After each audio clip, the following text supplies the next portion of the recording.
Hi, you are watching Revenge of Reddit. I cheated on my husband, and after the divorce, I enjoyed my life.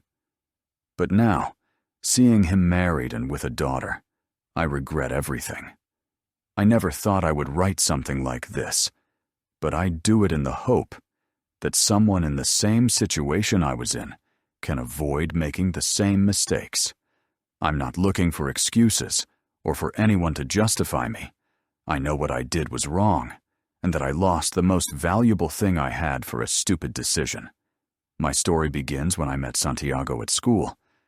Since we were children, I knew he was different from the others. He wasn't the typical troublesome boy or someone who tried to draw attention, but he was always there to help anyone who needed it. With me, in particular, he treated me specially. Always attentive, always making sure I was okay. Over time, we became inseparable, and, although I didn't say it at the time, deep down, I always knew that if I ever had a serious relationship, I wanted it to be with him. When he asked me to be his girlfriend, I couldn't believe it. I had dreamed of that moment, but never thought it would really happen.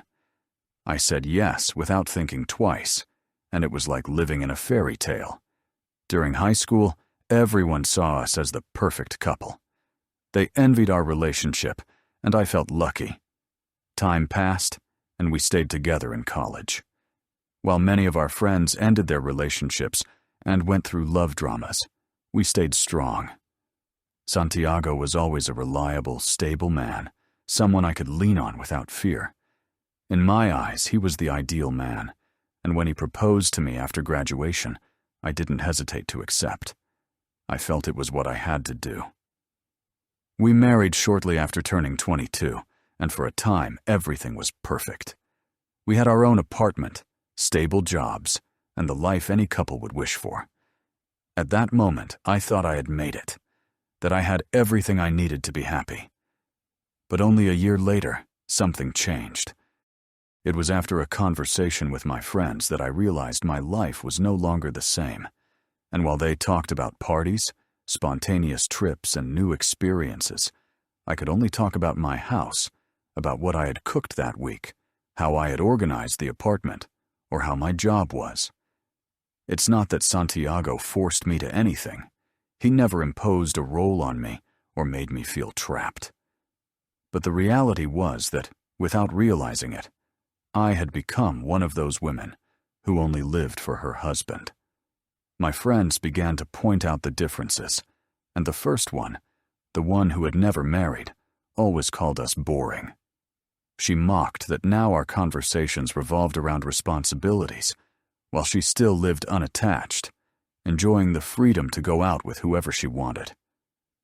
My other friends, Andrea and Sophia, had partners, but were not yet married, so they were still in the stage of going out, having fun, and making plans without many restrictions. Each day seemed the same as the one before. I would come home from work, cook, talk for a while, and then we'd go to sleep. The routine suffocated me. I no longer enjoyed our outings together. It seemed different from what I should be living at my age. What ended up pushing me over the edge was when Santiago mentioned he wanted us to have children. For him, it was the next natural step. We were already stable. We had a good home, we got along. But when I heard those words, something inside me broke. I imagined myself in a few years completely dedicated to a child, and I felt like I was aging suddenly. That same night, I talked with my friends about it, and their responses were exactly what I wanted to hear. Paula laughed and told me that if I had a child, my life would end completely, that no one would see me as a woman anymore, but only as a mother. Andrea commented that maybe I was still in time to have some fun before taking that step. Sophia, more moderate, told me not to rush, to enjoy my youth. And although I didn't want to admit it at the time, I had already made a decision. I was going to recover that part of my life I felt I had lost. From that moment on, I started going out more with my friends. I did it under the excuse that I needed to distract myself, that there was nothing wrong with going out from time to time. and Santiago never said anything because he fully trusted me. He always had. When I told him I was going out with the girls, he smiled and told me to have fun. He never checked my phone, never asked uncomfortable questions, never gave me a reason to doubt his love. But I wasn't just looking for distraction. What I wanted was to feel young again, to feel that I still had options, that my life wasn't completely defined. The first time it happened wasn't even planned. We were at a bar, celebrating Paula's birthday. I had been going out with them more and more often, getting used to the dynamic of long nights, drinks, and harmless flirting. But that night was different. There was a man at the bar who wouldn't stop looking at me. He wasn't especially attractive, nor had anything that made him stand out.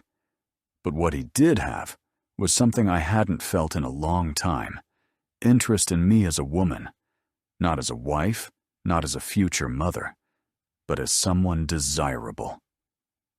When he came up and started talking to me, I let myself be carried away. I didn't mention I was married. I gave no hint of my real life. At some point during the conversation, without thinking, I took off my ring and put it in my bag. I wanted to feel free, even if only for that night. The rest was almost automatic. We drank, we laughed, and before I realized it, I was in his apartment. I had convinced myself that I was only taking back something that belonged to me, that it wasn't serious, that I was just enjoying the moment. But when I woke up the next day, with a hangover pounding my head and seeing my wedding ring still in my bag, I knew I had crossed a line from which I couldn't return. The night before, I had turned off my phone so I wouldn't be bothered. I just wanted to disconnect from everything for a while. But that morning, seeing it off, I realized I didn't want to see the messages or missed calls. I didn't want to face reality. I stayed in that strange bed, feeling the hangover hit me hard, but stronger still was the shame. I had no idea how I had let everything get to that point, but it was already too late. What was done was done. When I finally gathered the courage to leave, I didn't even look at the man sleeping next to me. I dressed in silence, took my things, and left the apartment without making a sound. As I walked down the street, my head pounding and my hands trembling, I could only repeat to myself over and over that I had to act normal. I would get home, shower, change, and go to work like any other day. I would act as if nothing had happened. Hopefully, Santiago would already have gone to work, and in the evening I would come up with some excuse. But when I arrived, my entire plan collapsed in an instant. Santiago was there, waiting for me in the living room. My heart sank. His eyes scanned me from head to toe. His expression was hard, filled with something I had never seen in him before. Suspicion. There was no trace of the affectionate man who always greeted me with a kiss or a smile. I tried to act naturally. "I have to get ready for work," I said, trying to walk toward the bedroom. "Where were you?" I froze. "You know already. I went out with the girls." "You turned your phone off all night." I didn't know what to answer. My mind was still clouded by the hangover and guilt, and I didn't react fast enough. Santiago didn't take his eyes off me, his jaw tense, his posture rigid. "Where were you?" he repeated louder. "Santiago, it's late. I have to get ready." "Who are you with?" His voice rose. My mouth opened, but no words came out. The silence said it all. I saw how his face changed, how his hands clenched into fists at his sides. He took a step toward me, his voice low, trembling with contained fury. "Did you cheat on me?" Panic paralyzed me. I wanted to say something, anything, but my throat was dry, and my mind couldn't form a coherent lie. "Answer me now." But I couldn't say a word. And that was my final mistake. Santiago let out a shaky sigh and ran a hand through his hair, as if trying to calm down, but his eyes burned with rage and pain. "You're a traitor. Isn't that what you are?" I tried to deny it, but it was already too late. He shook his head, laughing bitterly, with that humorless laugh of someone who has just lost everything they believed in. Don't bother making excuses. I know, because you can't even look me in the eye and tell me you didn't do it. Tears started falling uncontrollably. I approached him, tried to grab his hand, but he pulled away, as if I had burned him. Santiago, please, forgive me. I don't know what I was thinking. No. His voice was cold and sharp. There's no turning back. This is a line I will never be able to forgive you for. And without another word, he left. The rest of the day was hell. I went to work as best as I could, but I couldn't concentrate on anything. I barely ate, barely spoke to anyone. I only thought about Santiago's expression, the pain on his face, about what I had done.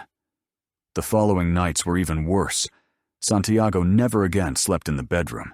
He stayed in the living room without speaking a word to me. When I tried to approach him, he completely ignored me. When I tried to touch him, he pushed me away with coldness.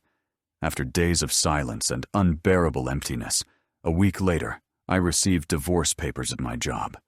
I locked myself in the bathroom and cried until I couldn't anymore. I tried to talk to him. I begged him. I suggested we go to therapy, that we try to fix things, that he give me another chance. If you loved me, you wouldn't have done this to me. That was the last thing he said to me. The divorce was quick. We divided everything equally. The house was sold. Each kept their own car. And when everything was finished, when we signed the last document, I realized that I hadn't only lost my husband. I had also lost my best friend. It was devastating. My friends tried to help me. They took me to parties, to bars, introduced me to new people. They told me I had to have fun, that I had to see the divorce as a second chance to enjoy life. And little by little, I started to believe it. Yes, I had made a mistake by being unfaithful, but I had also made a mistake by marrying so young. Maybe I wasn't meant for marriage. Maybe freedom was what I really needed. So I embraced my new life fully. I stopped looking for serious relationships. I didn't want commitments. I didn't want to feel trapped again. I had many casual relationships. I tried new experiences, experimented with open relationships, partner swapping, everything that would have been unthinkable in my marriage. In those years, 2 of my friends got married. Paula never stopped mocking them, saying they had surrendered to the system, that now they would only live for their husbands. We met up, joked about how boring it must be to have the same partner every day. But something changed when Sophia got pregnant. Shortly after the wedding, she began to drift away from us. At first, we tried to convince her that she didn't have to give up her social life, that she could still go out with us. But she no longer seemed interested. When she did go out, she left early, never stayed late. She didn't want to flirt with anyone or join our conversations about men. We started calling her enslaved. We said her husband and her baby had her trapped, that she was no longer the same person. We laughed about it, but she didn't seem to care. She looked calm. The story of my other friend was completely different. Andrea, the one who married just a few months after Sophia, cheated on her husband before completing the first year of marriage. At that time, I didn't see it as something so bad. After all, I had done the same. What surprised us was that her husband found out and immediately divorced her. We mocked the situation. We said men couldn't stand anything anymore, that they had no patience. We laughed about it, and Andrea went on with her life, without regretting anything. But at some point, my own life started to feel repetitive. Work, home, eating alone, watching shows before bed, and the feeling of emptiness. The feeling that something was wrong, that I was missing something. At first, I ignored it. I told myself I was fine, that what mattered was enjoying my life however I wanted. But some nights, when the silence was too heavy, and the bed too big. I couldn't help but feel it. That crushing loneliness that only left me crying until I fell asleep. The only thing that kept me going were the weekend outings and the occasional men. But even those, little by little, began to lose their shine. Many years passed since the last time I heard anything about Santiago. After the divorce, I tried so hard to move on with my life that I simply cut every tie with the past. I had no idea what had become of him. I didn't know if he had remarried, if he had children, if he was happy. Sometimes on lonely nights, I wondered if he too regretted leaving everything behind. I didn't have the answer, and honestly, I had convinced myself I didn't need it. But then, just a few weeks ago, I received an invitation to the 15-year school reunion. At first, I hesitated to go. I had lost contact with almost all my old friends. My life revolved around work, my outings with my girlfriends, and occasional encounters with men I barely remembered days later. But something inside me, maybe curiosity or nostalgia, made me accept. When I arrived at the place, I immediately realized the atmosphere was very different from what I remembered. The conversations no longer revolved around parties, crazy trips, or drunken anecdotes. Now everyone was talking about their marriages, their children, the lives they had built. I found myself surrounded by people talking about schools, houses, stability, and I couldn't help but think that they had all rushed too much. Had none of them enjoyed their youth? Why did they all seem content with such a monotonous life? I felt out of place, as if I were in a world where I didn't belong, until I saw him. Santiago. He walked into the place with a woman by his side and a little girl holding his hand. For a second, I couldn't breathe. It had been so long without seeing him that for a moment I felt like I was seeing a stranger. But he wasn't. It was him. My best friend for life. The man who loved me the most. The same one I betrayed and who never spoke to me again. He looked incredible. More mature, more confident, with that calm and happy expression I once knew. His wife whispered something in his ear, and he smiled, leaning a little to give her a quick kiss on the cheek. Then he turned to the group and began greeting everyone with the same natural ease he had always had, introducing his wife to the others. I stayed where I was, watching him from a distance, feeling strange. I didn't know if I should approach him or not, but in the end, I decided that if he wanted to greet me, he would. That's when I noticed the little girl running around, with that childish joy that makes everyone adore them. People commented on how well-mannered she was, how sweet she was. And then she came up to me. "Hi," she said with a big smile. She caught me off guard. "Hi," I replied, with the best smile I could fake. "Did you also go to school with my dad?" "Yes," I nodded. "We were very good friends." That hurt even more.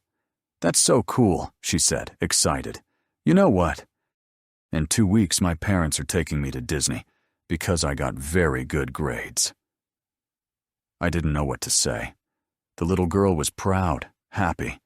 She had both her parents, who clearly loved her, giving her the best life possible. And there I was, listening to her talk about a world that could have been mine, if only I had made a different decision. Before I could answer, someone else called her, and she ran off.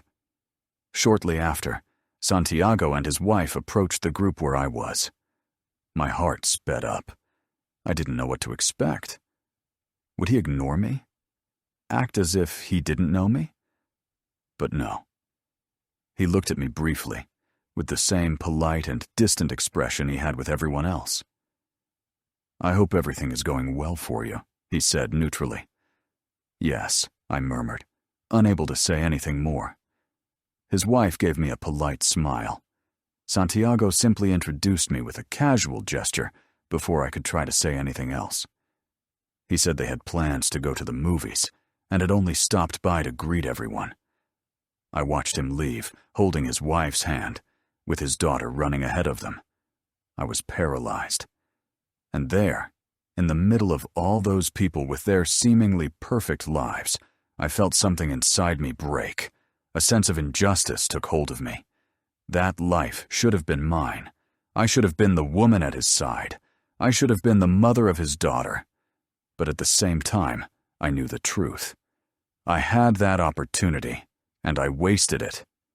From that day on, that feeling only grew stronger. I started realizing things I hadn't wanted to see before. For example, lately, when we go to bars, men no longer approach us the way they used to. I see my friends trying to flirt with younger guys who barely pay attention to them. And when they complain that men have changed, that they don't know how to handle a woman anymore, deep down, I know the truth. Time has passed for us. A few days ago, I went to see one of my casual encounters. He's not someone I particularly like, just a man I see from time to pass the hours. But while we were talking, the words slipped out of my mouth before I could stop them. Don't you think we could try something more serious? The silence that followed was uncomfortable. He looked at me, surprised, as if he had never even considered the idea. I don't know, he answered after a few seconds. What I like about this is that there are no demands. We see each other when we want, no strings attached.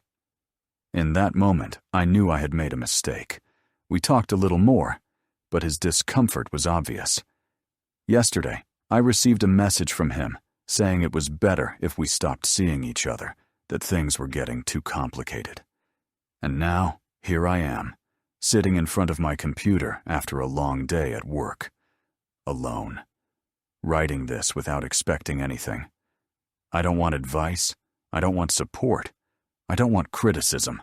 I just want to get it off my chest. I know that when I finish writing, I will close the computer, take a shower, lie down in bed, and cry, as I've done every night lately. But I hope it helps, because honestly, I don't know how much longer I can endure this emptiness.